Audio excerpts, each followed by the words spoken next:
안녕하세요. 오늘은 사도행전 12장, 그중에서도 24절과 25절, 이 짧은 두 구절에 담긴 깊은 의미를 함께 좀 파헤쳐 보려고 합니다. 네, 안녕하세요. 그 앞에는 막 베드로의 기적적인 탈출이라든지 또 헤로드 왕의 굉장히 극적인 죽음 같은 큰 사건들이 있었잖아요. 네, 그렇죠. 아주 드라마틱했죠. 근데 그 뒤에 조용히 나오는 이 구절들이 사실은 그 뒤에 이어질 바울의 1차 전도 여행, 이걸로 넘어가는 아주 중요한 다리 역할을 한다고 하더라고요.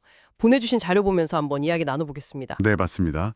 이 두 구절이 그냥 보면 사건 요약 같은데 사실은 초기 교회의 어떤 역동성이라든가 또 하나님이 어떻게 일하시는가 이런 걸 좀 엿볼 수 있는 그런 창문 같아요. 아, 창문이라는 비유 좋네요. 네.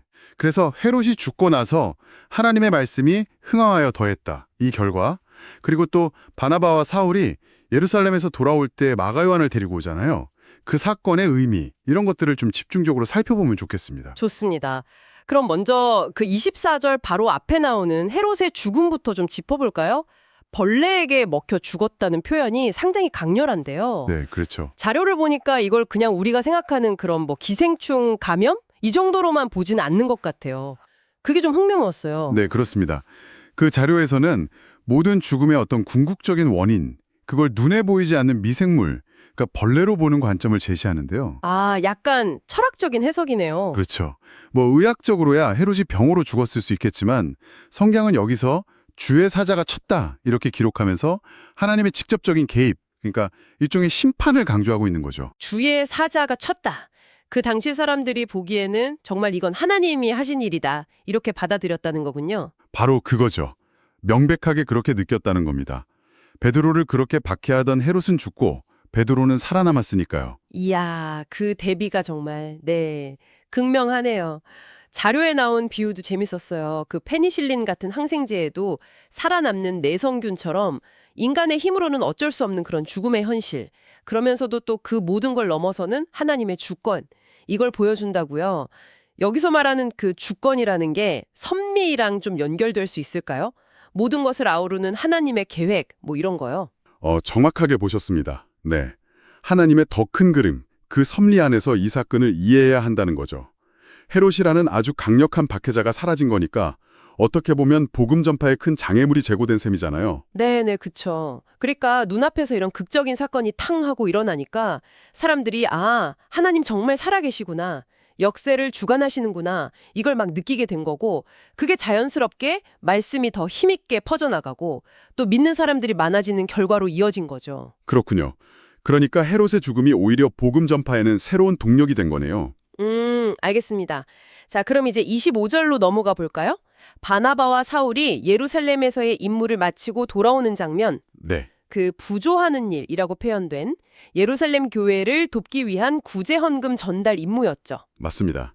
그 임무를 마치고 이제 안디옥으로 돌아오는데 이때 마가라 하는 요한을 데리고 옵니다. 아, 이 마가 요한. 우리가 잘 아는 그 마가복음의 저자. 네, 바로 그 마가입니다. 그리고 앞서서 베드로가 감옥에서 나왔을 때 성도들이 막 모여서 기도하던 그 집 기억나시죠? 네, 마가의 다락방. 네, 바로 그 집 아들입니다. 마가 요한. 그의 합류가 이제 앞으로의 사역에 또 중요한 어떤 변화를 가져오게 되죠. 그러면 이때 마가를 데려온 게 마가복음 탄생의 뭐랄까 유일하고 결정적인 원인이었다? 이렇게 볼 수 있을까요? 자료에서는 약간 그런 단순한 인과관계로 역사를 보는 걸 좀 경계하는 것 같던데요. 아, 네, 맞습니다. 아주 중요한 지적이에요. 자료는 역사를 A 때문에 B가 일어났다. 이런 식으로 너무 단선적으로만 보는 걸 좀 경계해야 한다고 말하죠. 네. 그러니까 마가를 데려온 건 분명히 중요한 사건은 맞는데 만약에 그때 못 데려왔다고 해도 하나님께서는 아마 다른 방식으로 또 다른 경로를 통해서 결국 마가복음이 쓰여지도록 이끄셨을 수도 있다는 거죠. 아하. 우리의 삶이나 혹은 이 하나님의 역사는 정말 수많은 요소들이 복잡하게 얽혀있는 약간 그물 같아요. 그래서 하나의 사건이 유일한 원인이 되는 경우는 사실 드물다는 그런 통찰을 주는 거죠. 하나님의 섭리라는 게 우리가 생각하는 것보다 훨씬 더 다층적이고 좀 신비로운 면이 있습니다. 듣고 보니 정말 그렇네요.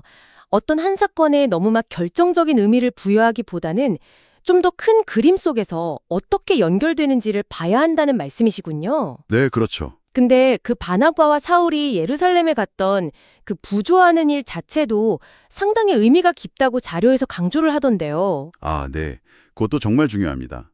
사실 그 안디옥 교인들이 처음으로 그리스도인이라고 불리게 된 배경하고 이 부조하는 일이 아주 깊이 연결되어 있어요. 아, 그래요? 어떻게 연결되죠? 자료에 따르면요. 그들이 그리스도인이라고 불린 게 그냥 마음속으로 믿음을 고백했기 때문만이 아니었다는 거예요. 네. 그럼 뭐 때문이에요? 멀리 떨어져 있는 그 예루살렘 교회가 어렵다는 소식을 듣고 실제로 헌금을 모아서 보내는 그 구체적인 행동, 그 삶의 변화를 보고 주변 사람들이 아, 저 사람들은 정말 그리스도에게 속한 사람들이구나 이렇게 인정을 했다는 거죠. 아, 그러니까 신앙이라는 게 그냥 머릿속 생각이나 고백에 그치는 게 아니라 실제 삶의 행동으로 그런 실천으로 나타났을 때 비로소 외부 사람들이 보고 아, 저들이 그리스도인이구나 하고 인정했다는 거군요. 바로 그겁니다.